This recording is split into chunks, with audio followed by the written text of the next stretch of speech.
Estudante na Lima no Lourenço Russi Faculdade de Direito, Universidade da Paz finalizou o programa Estágio Profissional Pedagogia e recomendo o PNTL município de Dili. Cerimônia de encerramento do programa Estágio Profissional Pedagogia, estudante Universidade da Paz, Halau Russi, segundo comandante município de Dili, superintendente João Sanso Pires, e recomendo o município de Dili sexta-feira, lorong nem fulang maio tinarihun rua ronulo resin rua. Segundo comandante município de Dili, superintendente João Sanso Pires, e hanya discurso hateteng. Comando Pentel município de Dili simo estudante estagiário Shira durante estágio e instituição Pentel. Atu completa conhecimento nobele partilha o enhira comandante Shira halau serviço e terreno. Além Shira, estudante que você vai para o estágio, atu forte buat balon de bema tabel completa. E minha tese ba 8.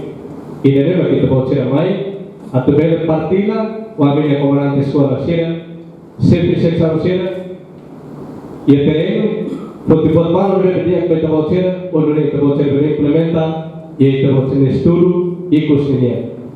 Representante estagiário da Universidade da Paz, Junior Mascarinhas, aprecia o comando Pentel município de Dili, também Simona, estudante estagiário Sira, no acompanhamento Pentel Nian durante estágio.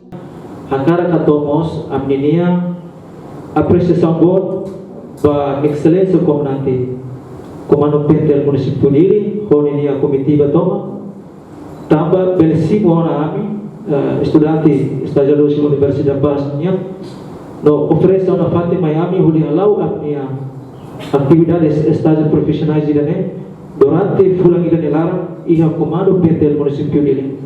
Também idane a minha apreciação boa tebes para excelência onde a comitiva E a cerimônia de encerramento no estudante universitário oferece presente para o comando município Dili. Além de comando Pentel município Dili Mos oferece certificado para estudantes estagiário Universidade da Paz, hanesan certificado reconhecimento cooperação entre a universidade no comando município Dili durante fulangida.